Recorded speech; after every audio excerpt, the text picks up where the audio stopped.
नमस्कार श्रोते हो. श्राव्य कथा मराठी या चॅनलवरती आपले सहर्ष स्वागत आहे.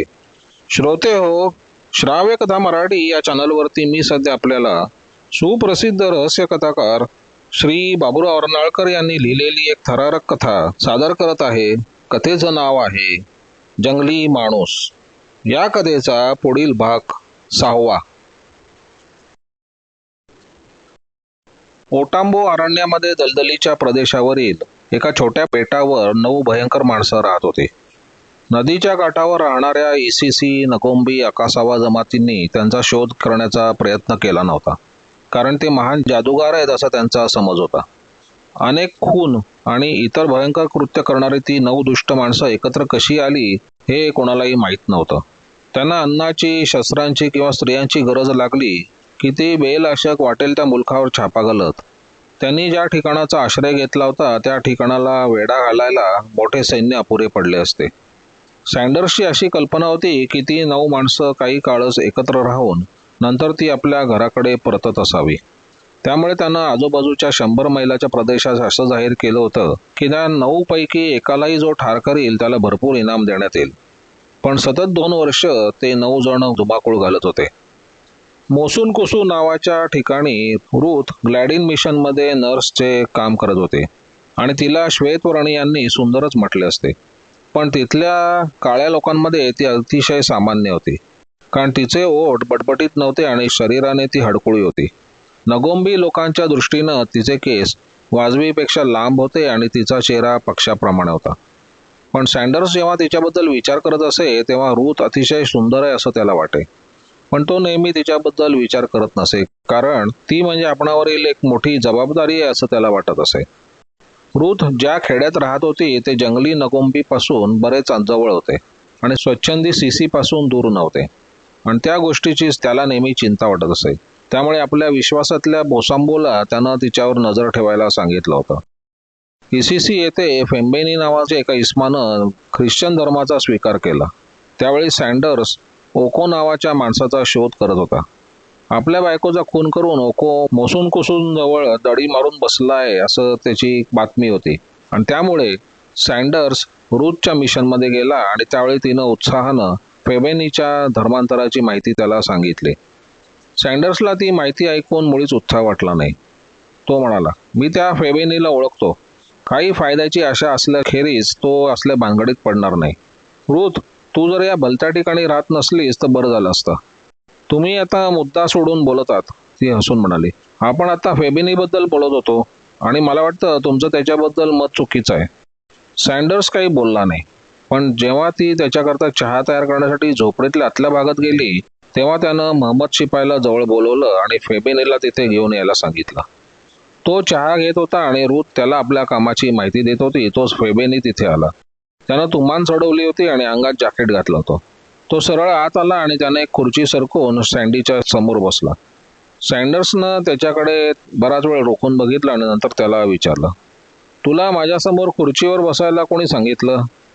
मी ख्रिश्चन धर्माचा आहे आणि येशूच्या दृष्टीनं आपण सर्व सारखेच आहोत, फेबिनी म्हणाला. इसिसी, नगोंबी आणि अकासावा प्रदेशामध्ये तुझ्यासारखे लक्षावधी लोक आहेत. ते जे करतात तसे करण्याची तुला लाज वाटते काय? सँडर्सने विचारलं. फेबिनीला त्या प्रश्नाचं उत्तर देता आलं नाही. रूथ त्यांचं संभाषण ऐकत होती. तिला सँडर्सचा राग आला. सँडर्सच्या ते लक्षात आलं होतं. त्याच्या मनात एक विचार आला. त्यानं फेबिनीला विचारलं, तुला किती बायका आहे? सँडर्स रूथकडे वळून म्हणाला, याला 4 बायका आहेत. त्याबद्दल तुझं काय मत आहे? ख्रिश्चन धर्माप्रमाणे त्याला एकाच स्त्रीबरोबर लग्न करता येईल, ती किंचित लज्जित होऊन म्हणाली. सँडर्स फेबिनीकडे वळून म्हणाला, तू तुझ्या बायकांचं काय करणार आहेस? मी फक्त एक ठेवून बाकीच्या 3घींना सोडून देईन, कारण माझा धर्म तसं सांगतो. हा मोठा प्रश्न आहे, सँडर्स विचार करत म्हणाला. त्यात कसला प्रश्न? रूथ रागाने म्हणाली. तुम्ही या माणसाला निरुत्साही करत आहात, त्याच्या मार्गात अडथळे आणण्याचा प्रयत्न करत आहात. मी तसं काही करत नाहीये, पण माझ्या हद्दीत हा असला प्रकार चालणार नाही. ज्या माणसाला 4 बायका आहेत आणि प्रत्येकीपासून त्याला मुलं झाली आहेत, ज्या 3 स्त्रियांनी आतापर्यंत त्याची सेवा केली, त्यांना खुशाल हकलून द्यावं असं ख्रिश्चन धर्म सांगतो की काय? रूथला त्या प्रश्नाचं उत्तर देता येईना. ती म्हणाली, असले प्रकार सर्व जगभर चालतात. मी त्या स्त्रियांची समजूत घालीन. तू त्या लहान निरपराधी बालकांची समजूत घालू शकशील काय? सँडर्सने विचारलं.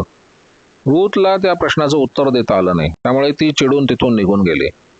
सँडर्स फेबिनीकडे टक लावून बघत म्हणाला, ख्रिश्चन धर्माचा स्वीकार केला की अनेकांची पोटे भरावी लागत नाहीत. मला या गोष्टीचा तपास केला पाहिजे.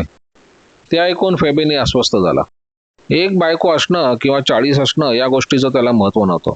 पण सँडर्सने चौकशी केल्यास बायका काय सांगतील याचा नेम नव्हता. त्या रात्री ओक्कोचा आणखीन शोध करण्यात काय अर्थ नव्हता, म्हणून सँडर्स फेबिनीच्या बायकांना भेटायला गेला. त्यापैकी एक त्याला तत्वज्ञानाच्या गोष्टी सांगू लागली. बाकीच्या तिघी मात्र वाघिणीप्रमाणे चवताळल्या होत्या. त्या म्हणाल्या, त्या पांढऱ्या चिटकिणीनं आमच्या नवऱ्याला पळवलंय. ती देवाची स्त्री आहे, सँडर्स म्हणाला. तसल्या स्त्रिया पुरुषांना पळवत नसतात, त्या सुधारण्याचा प्रयत्न करतात. फेबिनी, सुधारणं शक्य नाही, त्यातील एक रागाने म्हणाली. तो रात्रीच्या वेळी 9 भयंकर माणसांना भेटायला अरण्यात जात असतो. ती घाबरून एकदम गप्प राहिली. रागाच्या भरात ती भलतेच बोलली होती. सँडर्स तिला शांत करण्याच्या उद्देशाने म्हणाला, तू वेड्यासारखी काहीतरी बोलतेस. पण जाहिरे बोटीवर आल्यानंतर तो अबिबूला म्हणाला, 3 माणसं बरोबर घेऊन जा आणि फेबिनीला इथे पकडून आण. तशीच जरूर वाचली तर आपली बंदूक झाडायला कचरू नकोस. अबिबू 10 मिनिटांनी परत आला आणि म्हणाला, फेबिनी देवाच्या बाईबरोबर जंगलात गेलाय. सँडर्सनं आपली बंदूक गळ्यात अडकवली तेव्हा त्याचा हात थरथरत होता.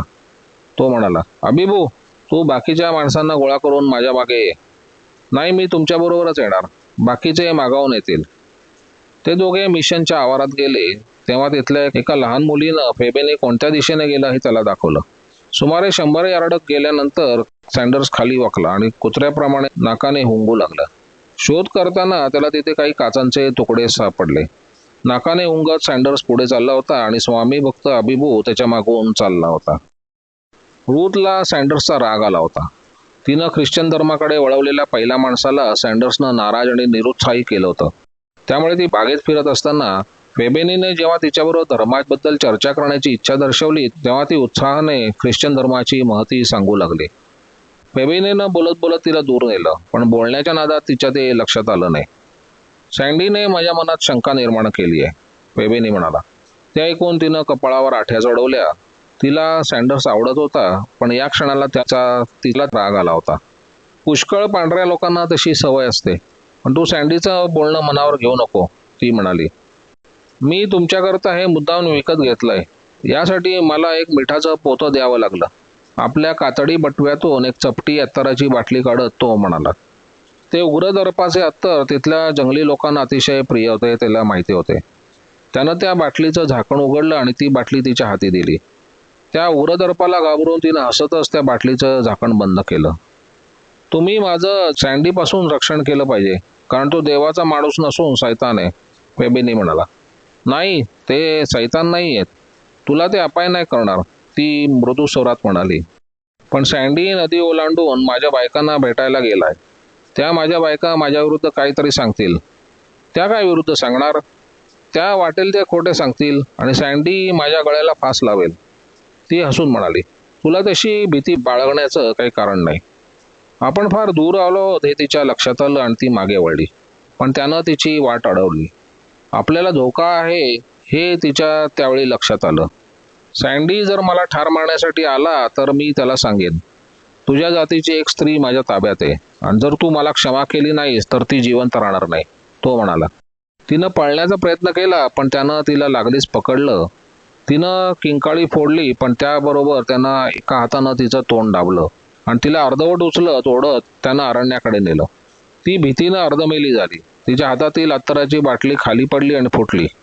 त्यापैकी बरंच अत्तर तिच्या अंगावर सांडलं. सूर्य अस्ताला जाण्याच्या सुमारास तो तिला विश्रांती देण्यासाठी थोडा वेळ थांबला. या असल्या माणसानं ख्रिश्चन धर्माचा स्वीकार का केला हा प्रश्न तिच्या मनात उभा राहिला. काही वेळानं तो तिचा हात धरून पुन्हा चालवू लागला. तुला घाबरण्याचं काही कारण नाही, तो म्हणाला, पण तुला वाचवणं सँडीच्याच हाती आहे. आमच्यापैकी कोणालाही फासावर चढवणार नाही असं सँडीनं वचन दिलं पाहिजे. मी 9 जणांपैकी एक आहे असा सँडीला वास लागलाय. रात्र पडली होती. आता ते पाण्याच्या काठावर आले. फेबिनी थांबला आणि तिथल्या झाडाच्या पोकळीत दडवलेलं एक छोटं ढोलकं बाहेर काढून एक विशिष्ट प्रकारे वाजवलं. त्यानंतर अर्ध्या तासानं त्या दोघांना त्या 9 भयंकर माणसांच्या बेटावर नेण्यासाठी एक होडी तिथे आली. त्या होडीत बसून ते पलीकडच्या तीरावर गेले आणि त्या ठिकाणी तिला एका झोपडीत बंद केलं. त्या झोपडी बाहेर पेटवण्यात आलेल्या एका छोट्या होळीभोवती 9 भयंकर माणसांपैकी 8 जण बसले होते. त्यापैकी एक इसीसीचा ओको होता आणि त्याला इतर 9 जणांमध्ये बरेच महत्व होते. ती बाई मला आवडत नाही. तिला इथे आणण्यात फेबिनीनं मूर्खपणा केलाय. ओको, मला तुझ्यापेक्षा पांढऱ्या माणसांची चांगली माहिती आहे. ही पांढरी बाई आपल्या ताब्यात असणं फार फायदेशीर आहे.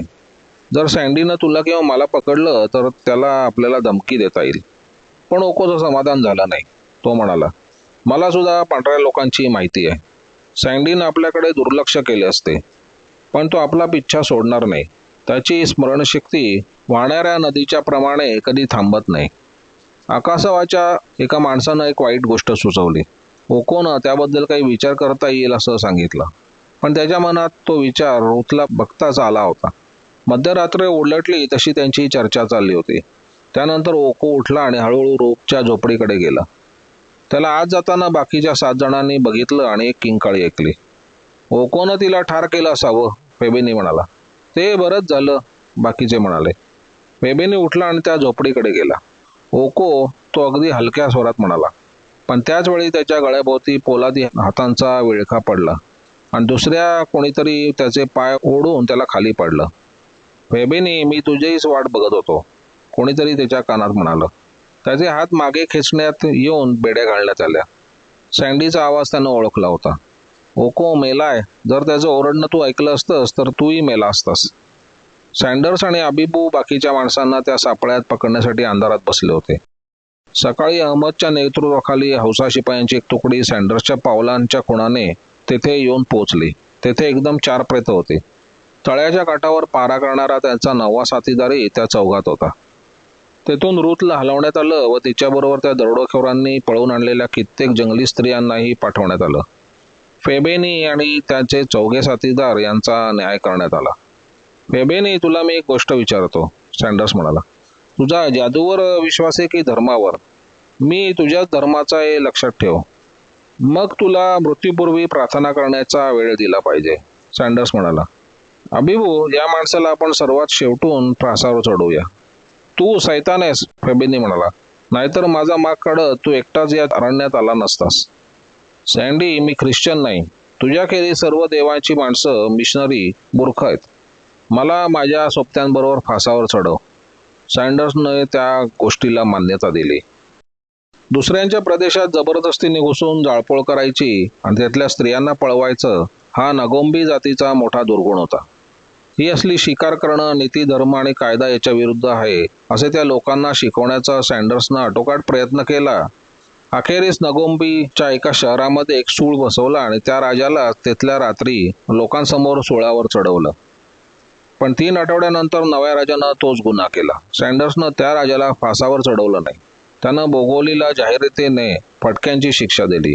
त्याची मालमत्ता वाटून टाकली आणि त्याला पदच्युत केलं. नवा राजा कोण नेमावा हा प्रश्न त्याच्या समोर होता.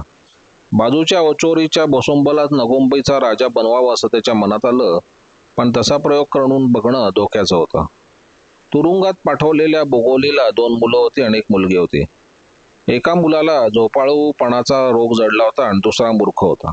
त्याला जर राजा बनवलं असतं तर तो आपल्या सल्लागारांच्या हातातील बाहुले बनला असता. तेव्हा सँडर्सनं पूर्वीचे नियम झुगारून इलोगिना हिला नगोंबीची राणी बनवली. ती उंच आणि 16 वर्षाची तरुणी होती. तिचा नवरा दुर्वर्तनी होता व तिथल्या अफवा खऱ्या मानल्या तर तिचे कित्येक प्रियकर होते.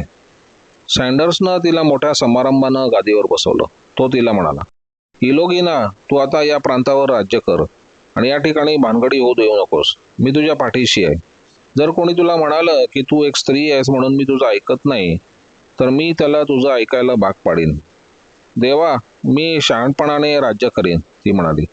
तुझ्या प्रियकरांबद्दल मी ऐकलंय, पण तू त्यांना तुझ्या सल्लागारांपेक्षा जास्त महत्त्व देता कामा नये, नाहीतर ते तुझा नाश करतील. त्या दिवसापासून नगोंबीमधील स्त्रियांच्या भानगडी बंद पडल्या. एक साधारण प्रमुखानं बाजूच्या खेड्यातील काही स्त्रियांना पळवलं तेव्हा राणीनं त्याला आपल्या समोर बोलवलं आणि त्याला शासन केलं. सँडर्सनं ती गोष्ट ऐकली, पण त्यानं मुद्दामून आपण ती ऐकली नाही असं भासवलं. ती त्याला कबूल केल्याप्रमाणे शहाणपणानं राज्य चालवत होती. तिनं नवऱ्याला हाकलून दिले होते आणि आपल्या प्रियकरांनाही परांगंदा केले होते. आजूबाजूचे राजे तिला भेटायला येत असत आणि नजराणा अर्पण करत असे. एके दिवशी बोसांबो मोठ्या थाटानं तिला भेटायला गेला, पण तिच्या मनावर काही परिणाम झाला नाही. तो म्हणाला, राणी, तुझी कीर्ती ऐकून मी फार दुरून तुला भेटायला आलो आहे. तू एका लहान प्रदेशाचा राजा आहेस हे मला माहीत आहे. ती म्हणाली, चंद्र सुद्धा एखाद्या उंचवट्यावरून लहानच दिसतो, पण तो साऱ्या जगावर प्रकाश पाडतो. बोसांबो रागाने म्हणाला, उद्या मीही माझ्या अपमानाची गोष्ट सँडीच्या कानावर घालतो. तो माझ्या बहिणीच्या नवऱ्याच्या भावाचा मुलगा आहे, त्यामुळे तो माझ्या स्वभावाचा आहे. ती घाईघाईने म्हणाली, बोसांबो, तुझं आणि सँडीचं नातं आहे मी ऐकलंय. जर माझी चूक झाली असेल तर तू रागवू नकोस. सँडी आणि मी अभिमानी आहे, बोसांबो म्हणाला. तुझं बोलणं ऐकलं तर त्याला अतिशय राग येईल. मी आता निघतो. ती घाबरून म्हणाली, तू जर निघून गेलास तर माझ्या आयुष्यातील सूर्यप्रकाश नाहीसा होईल. तिच्या आग्रहामुळे बोसांबो तिथे राहिला.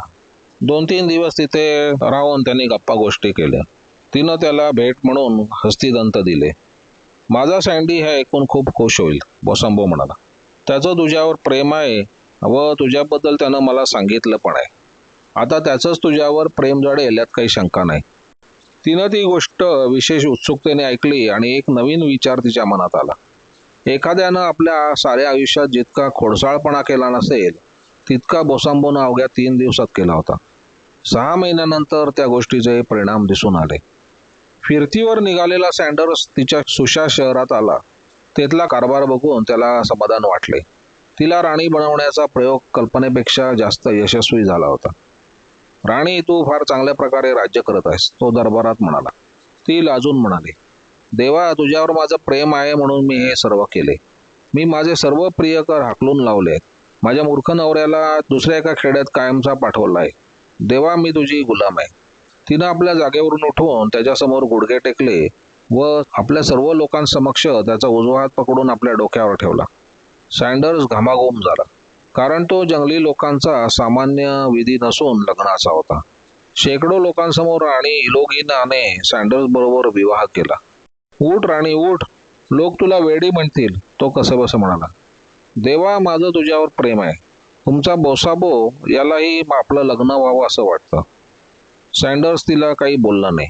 तिचा हात धरून त्यानं तिला उभे केले आणि लोकांना उद्देशून म्हणाला, नगोंबी लोकांनो, तुमच्या राणीनं तुमच्या समक्ष माझ्या सरदारांबरोबर लग्न लावलंय आणि माझ्या सरकारची यापुढे इमानाने सेवा करावी अशी शपथ घेतली आहे.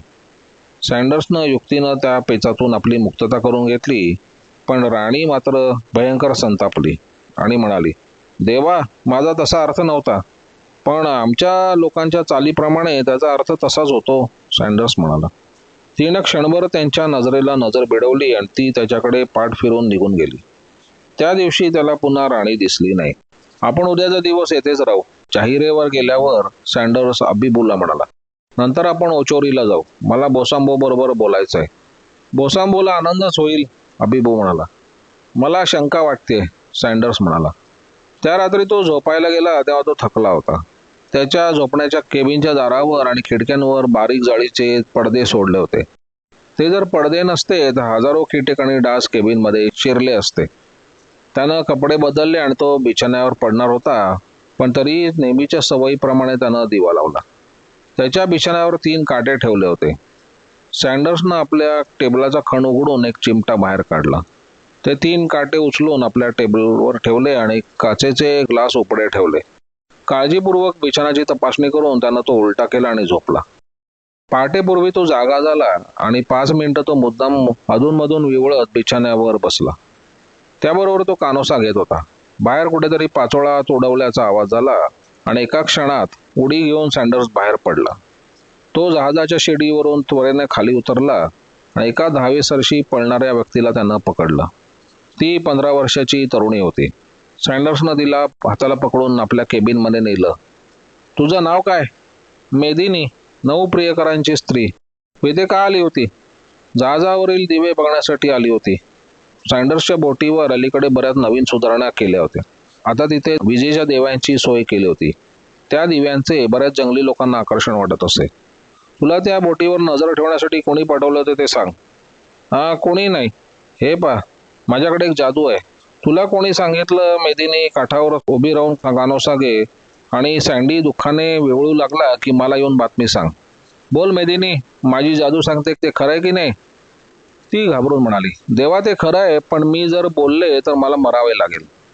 ती काही बोलणार नाही हे ओळखून सँडर्सनं तिला पहारेकऱ्याच्या स्वाधीन केलं आणि नंतर त्या 3 काट्यांची सूक्ष्मदर्शक काचनं तपासणी केली.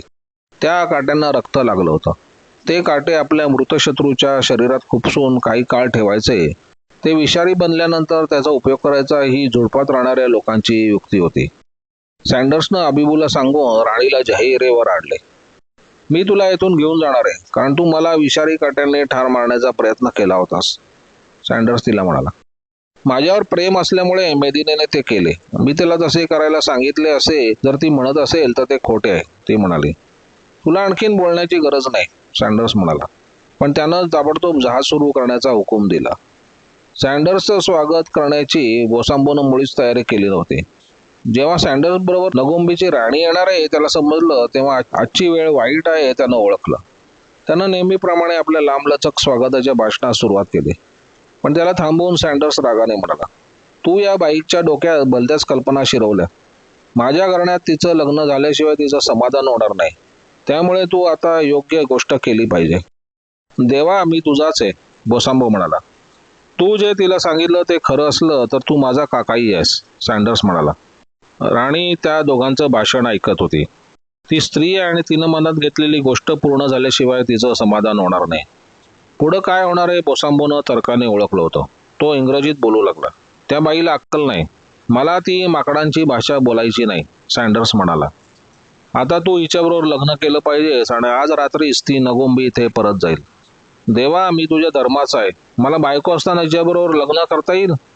तुला लग्न केलंच पाहिजे, सँडर्स निक्षून म्हणाला. नाहीतर मी तुला फटके लगवीन. मी फटके खायला तयार आहे, बोसांबो म्हणाला.